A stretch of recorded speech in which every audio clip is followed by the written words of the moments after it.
Welcome to the second episode of my series looking at ghost hunters in Ireland. This time I accompanied GhostÉire on one night as they investigated Muckross Abbey in Killarney, County Kerry. As the team set up on the Abbey's bell tower, I asked Anthony about the history of the Abbey and the team's plan for the night. We as GhostÉire will be investigating Muckross Abbey tonight, an abbey dated from 1541, founded by the Franciscan monks, the observant Franciscan monks. Practiced the religious rituals here, down the Muckross Road, close to Killarney town. The monks would have lived, eaten, slept, worked off the land here, and they would have done so for about 100 years until Cromwell came over and sieged the abbey. There's a lot of legends related to the abbey. First of all, Bram Stoker's supposed to have frequented this place. He may have got his stories for Dracula from this location. There was one particular person called John Drake who used to work in the kitchen here, and he's said to have slept in the coffins on the upper floors of this abbey, which we are currently on now, Peter. He was supposed to pray during the day, and then at night time he'd do completely the opposite and curse, and used to swear.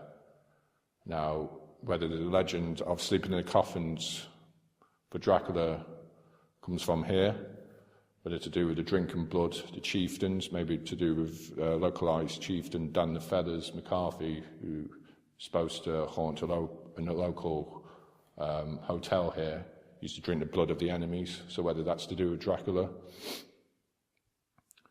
So there's a lot of history to this location.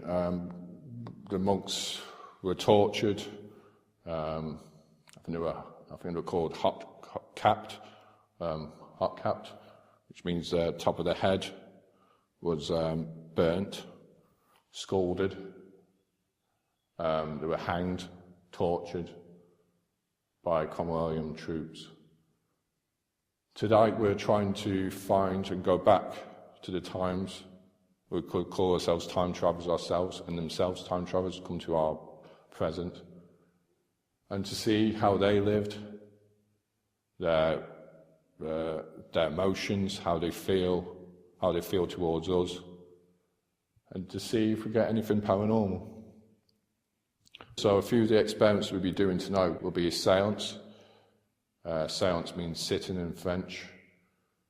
So it's a type of meditation, a type of relaxation to try and bring the energies forward. It's not like what people believe what would happen with the media and, well, films and that, or religion towards what seances are. We're trying to bring a light-hearted way feeling into it, trying to bring an open mind, try and feel what the spirits are feeling. Sometimes we would get voices over the recordings, people feel stuff. The typical seance would be in a format of sitting around the table, have a cloth on the table, may bring out the singing bowl, the type of bowl which rings out loud, we play it. This is to entice the spirits to come forward. We have candles lit. We try and use particular vocabulary that might entice the spirits to come forward, something that they feel a link to.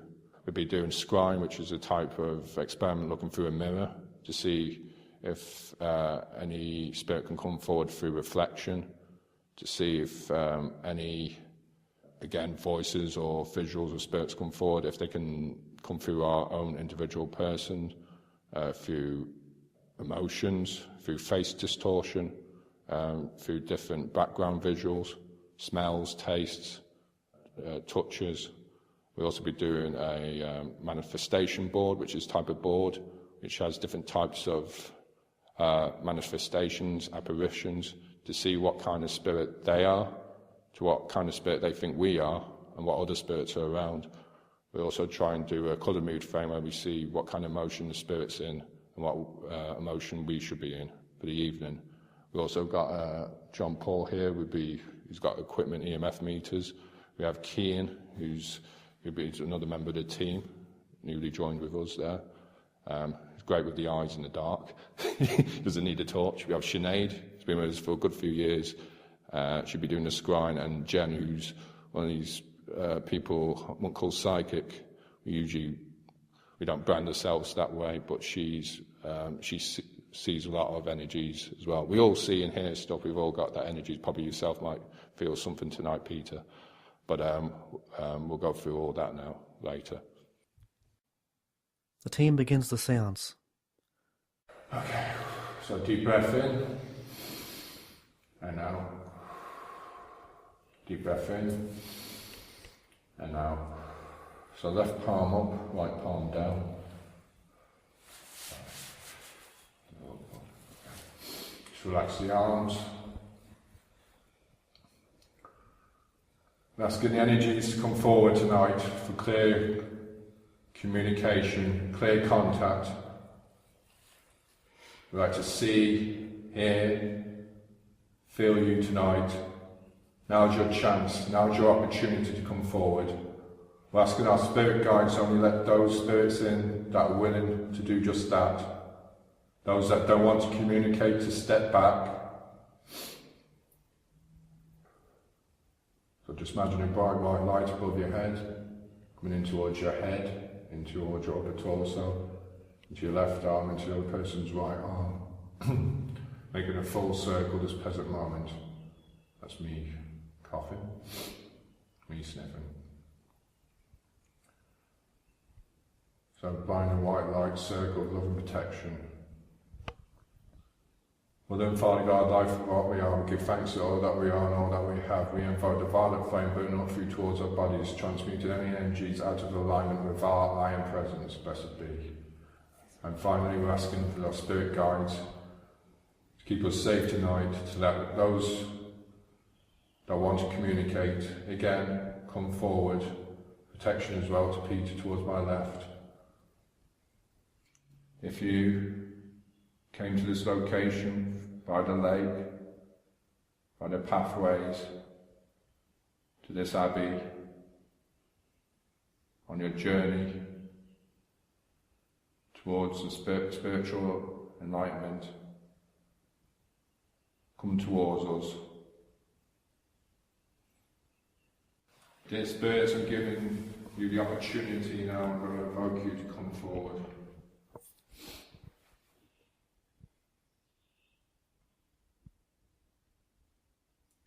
Step out of the shadows and into the light. Step out of the light and into the shadows.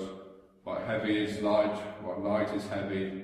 The time is now, now is now, now it shall be. Come forth, step forward, step into this realm. We are ghosts in your dimension.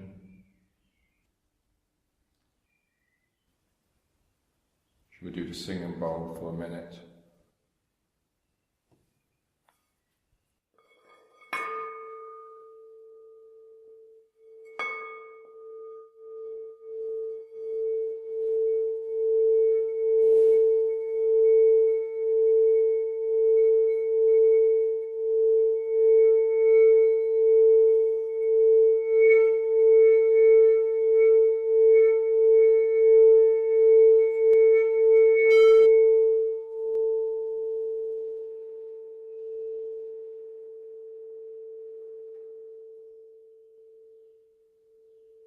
As the team prepared for the next session, I asked Sinead how she got into paranormal investigations.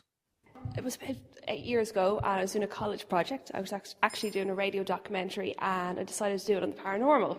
So I've always had an innate curiosity about the paranormal and anything spooky or different, and I've always kind of found it really fun to watch things on TV that were similar to that growing up.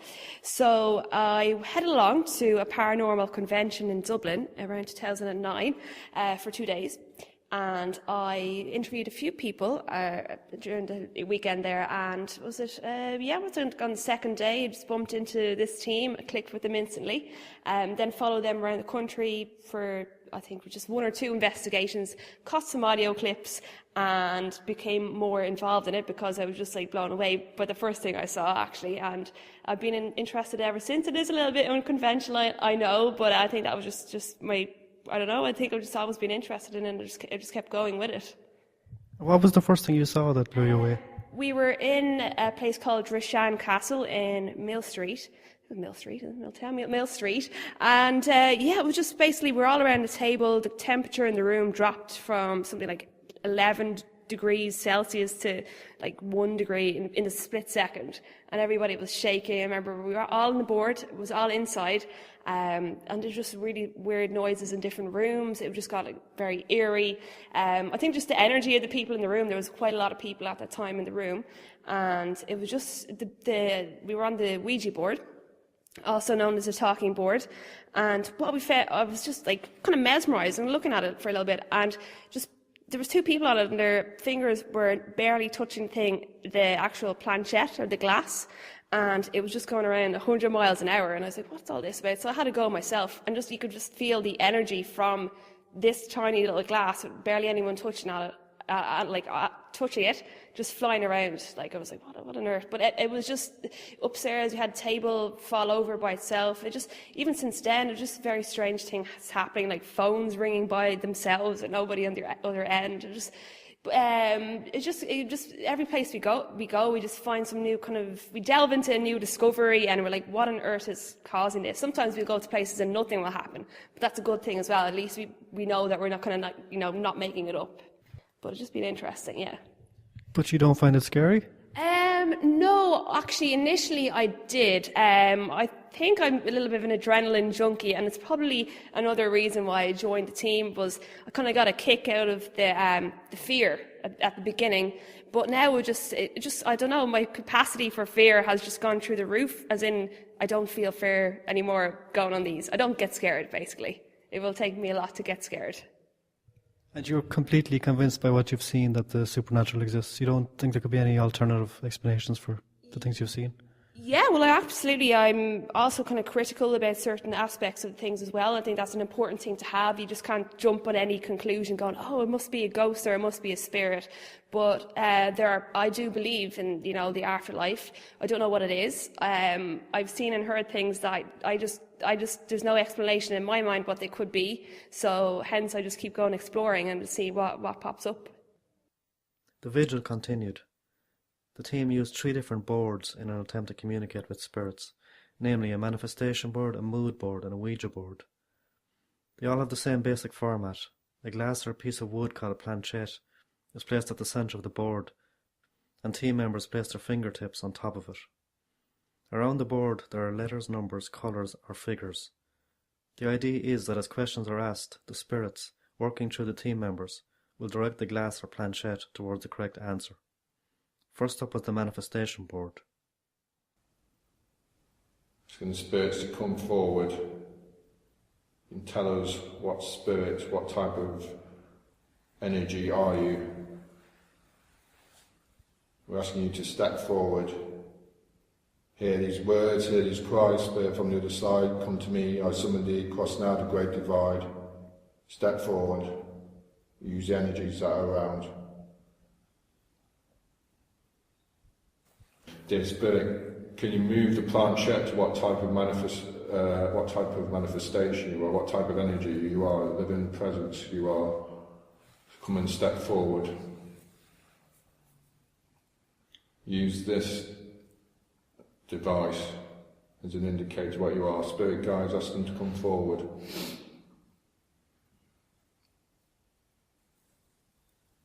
That's it, thank you. Come forward, you use the energies. Tell us what type of energy you are.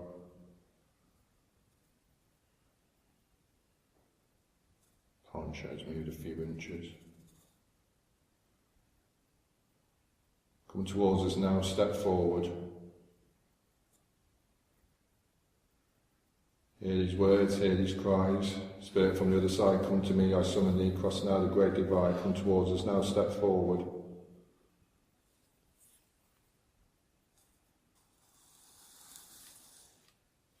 What does that one say? Angel. Angel. Spirit. Okay.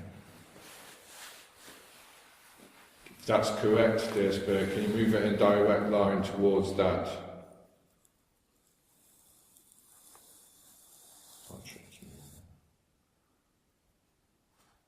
Continue, thank you.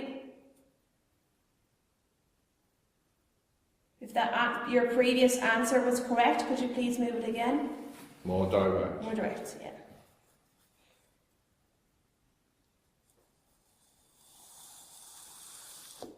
Okay. What type of manifestations are also around us, apart from yourself? Is there any other types of energies that are around? Poltergeist. Poltergeist. What type of energies do you think we are? Elemental. Elemental. Okay, that's it. Because it leads on to the next one. Yeah. Okay. Got the K2 meter. So John and Paul is holding the K2 meter. There's a great little grey box that measures the EMF, and it's now fluctuating up to over 25 milligauss, which is a red light, the most extreme reading on the meter. So it's fluctuating from 0 to 25. So this is another short experiment. So we know from the first, the manifestation board, that there was angels, spirit guides around us. There's also poltergeist energies. So that means it could be some activity. And they thought we were elementals, which isn't a bad thing, really. So basically, this is, Peter, this is, I've been using this for years with GhostÉire. It's like a coloured mood frame, so each colour represents a mood, what the spirit might be in. So instead of asking, are you good or bad, you actually find out what kind of emotion they are, the spirit, and what kind of emotion they think we should be in. So this, for instance, it went to blue, which means calm, relaxed, lovable, which the nursing profession would use to relax people when they're in patients. Red means energised, excited, alert. Red is used in traffic lights to alert people to stop. Green is normal, average, and neutral. So green would be used for people to go. So it's not less a colour on a traffic light to make people go. So there's 12 colours, and each colour represents a type of emotion. So we're asking the spirit tonight, the spirits, the majority on the glass moon, circling clockwise. What kind of emotion are you feeling tonight?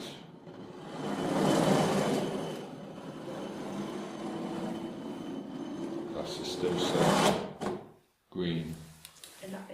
Normal, average. Okay, dear spirit, what kind of emotion should we feel tonight? Purple. Clarity and sensual. Clarity and sensual, so purple, so that means a loving kind of feeling. Sorry, a bit like heart there. Okay. Dear spirit, Sinead is going to be going into the room to do some mirror scrying. She has different coloured mirrors to use with the mirror scrying. What colour should she use to see you through on the reflection? Red. So it's a red colour. Thank you. Go on, Margaret. That's it. Short and simple. So what we're doing now is Sinead's going to go on her own with Peter scrying, looking through the reflection to see if there's any spirits that come forward. Should be in contact with us through a walkie-talkie. I went with Sinead to another room in the Abbey, where she sat on a windowsill and stared into a piece of coloured glass. Is it your own reflection you're looking for, is it? Yeah, at the moment, yeah. So I'm supposed to be looking through here, getting into like a meditative state within the next minute or so. So I'll have to kind of the general gist is you're supposed to go into a trance after like 5 minutes, just like blurring everything out. And the basis is that your face will begin to change or morph into something else. So that's hopefully that will be the result. And what have you seen appearing in it before when you've done it?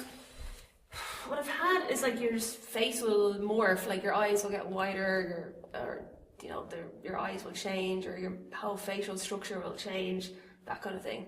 So, you know, sometimes it works and sometimes it doesn't. Yeah. We'll give it a bash anyway. Yeah. 10 minutes passed.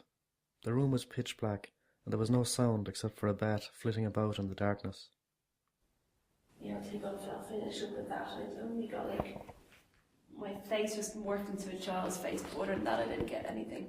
Yeah. I didn't get like anything fear or loneliness or anything like that, those emotions. I actually got the emotion that was on the board, which was just like happy. Like there was nothing really that came through that was just very distinctive there. So I think there's nothing really, I'd like be here for a while and maybe something might happen, but I think I could see it was a child. I don't know if there was, I don't know if this was like a monastery or whatever, but just like a child's face and happiness.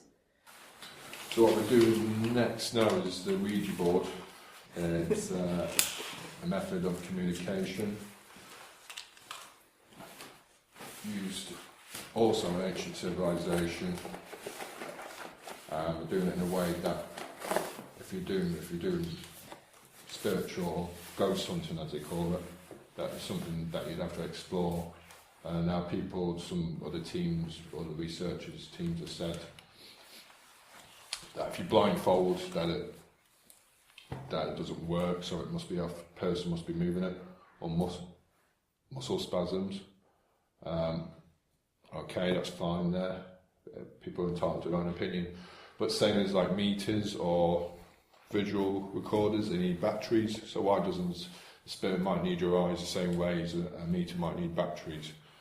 So who knows, they probably might need our energies to come forward into us, to make things clearer. So we're just going to have to ask specific questions that might link to, or lead off or lead to the history here. Some stuff that we might not know, that if we research it later we might find out it might be linked, or something that might happen within us and during the experiment itself. So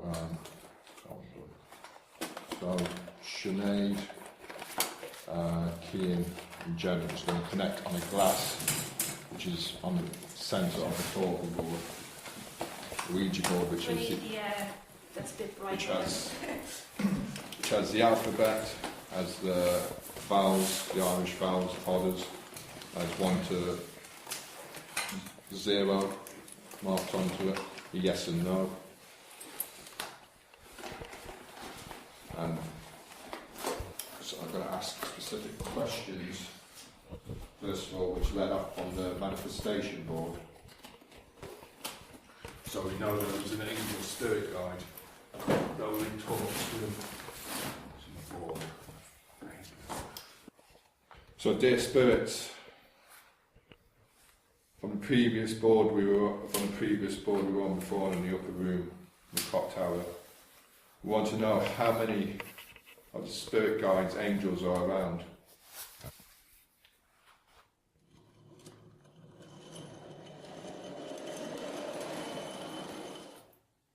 Five. Back to centre. Glasses put back to centre by Jen. Next question. Are you protecting us from something around us?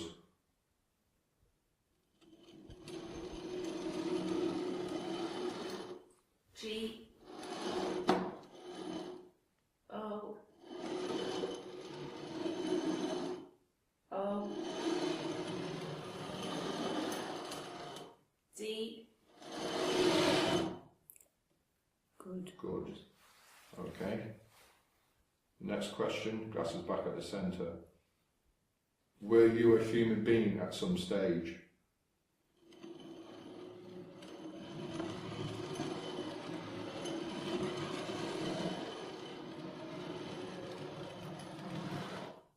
No. Glass was circling there. Glasses back to centre. Are you protecting us for a future event? No. Glasses put back to centre and the final questions. Okay. Just final questions just on the history of this place. Can you tell us what's your name?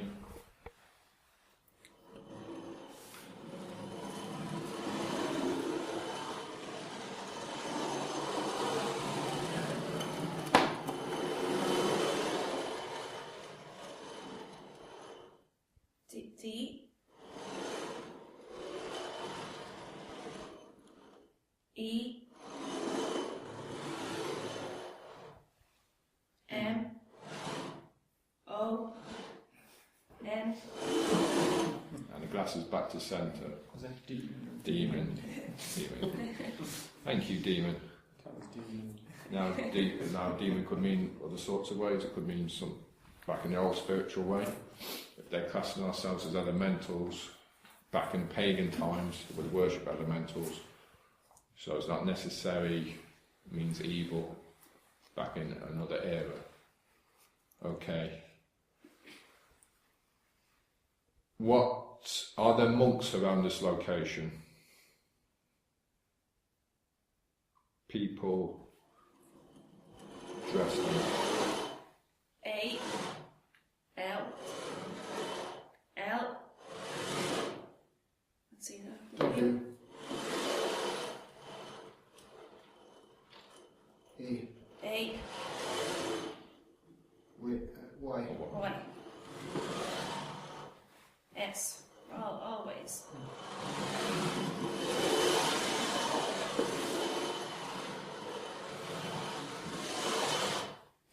T H. E Y Y. W A L L. K. They always walk. That's what I was getting. Okay. Were they tortured here? That's a circle. Thank you. Were they tortured here? That's a circle in that. Not necessarily meaning anything evil, but probably due to its building of energy. Were they tortured here?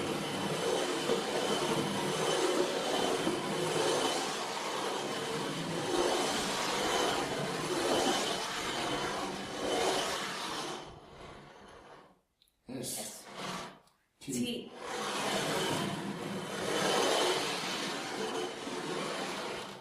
A. A Y. Y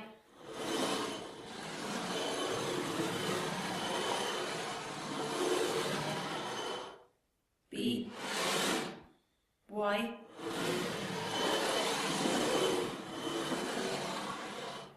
T H E M. Stay by them. Staying by them. Staying by them. Okay. What year, thank you, did Cromwell's forces come and sack this abbey? 1, 3, 5, 6. So again, 1356.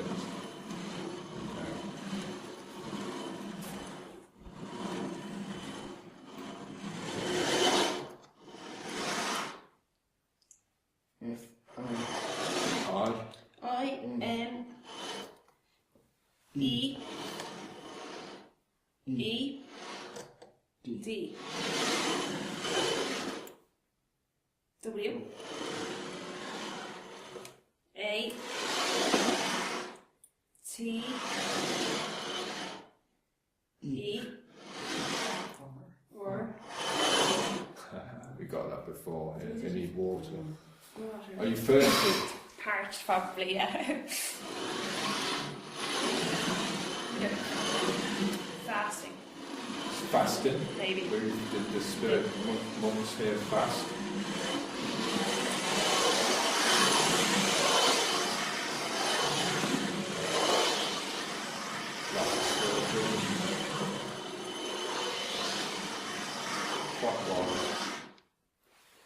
What's the say? I. I, yeah. N. E. E. E. D. D. W. A. A. T. T. E. E. R. If you weren't fasting, were you tortured? Were the monks tortured? Not given water? I thought I heard this sound as well before I asked that question. Did you hear anything? I've got something towards my left. It's a bottle of water. Like some water.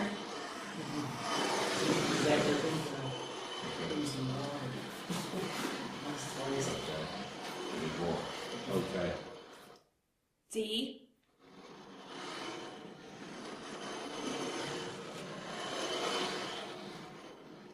E.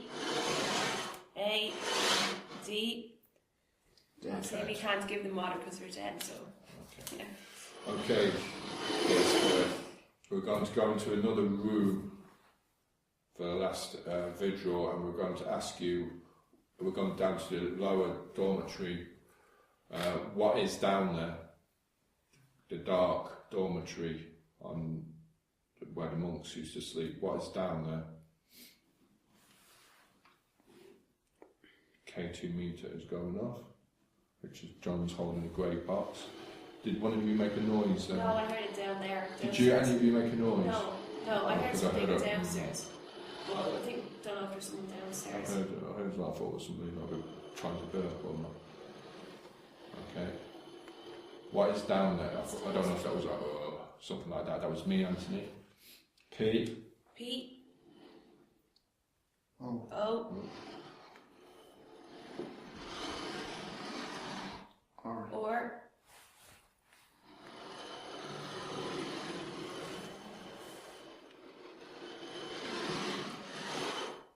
B. B. O. O. Y. Y. Poor boy. Poor boy. Paul. Poor boy, but it says B-O. Okay, is John Drake still here? Sleeping in the coffins? That's me. W. W. I. T. H. H. H.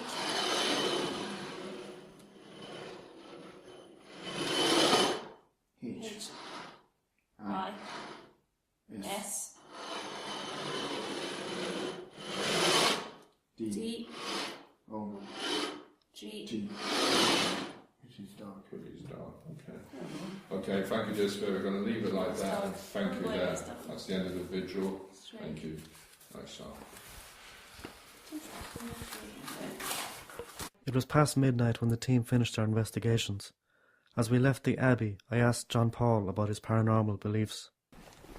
None of it is 100% kind of, I believe there's a ghost in front of us. It's kind of open to interpretation from all of us. And until I see it concrete, I'll never be happy. And what would you say at the moment is your state of belief? You believe we don't? I or believe. you're on the... Yeah, I believe. But I feel the direction for this group is everyone else deserves to see what we've seen. That's kind of my mindset of it all. I'm religious. I believe in an afterlife. I believe in angels. Believe in heaven. Believe in hell. So if people go to mass and they worship God, why can't we come out here in a night and find an angel, find a spirit that will communicate with us and show us that they're real, just for our own belief. I'm not looking for closure on the whole subject. I'm not looking to convince myself that it exists, but I'm looking to show everybody else that there's life, there's a vast understanding of everything out there. I mean, it's not just little bits. We're only tipping the surface with our brain capacity, the percentage we work at, the way we evolve. And then there's the other side of it. You might open your mind to something else. It's nothing to be feared. It's just embrace it. I don't fear anything that happens there. A lot of people in there in the dark room waiting for something to happen think, oh God, something's going to come in. But something's already coming in all the time.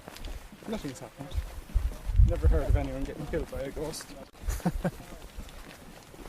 If you're interested in following the work of GhostÉire, they can be found at ghostére.net and on Facebook, Twitter and YouTube. They also have a book and DVD out called The Rising of Haunted Ireland. So that concludes my two-part look at paranormal investigators in Ireland. I didn't experience anything supernatural myself, but I met some interesting people and heard some good stories. Thanks for listening.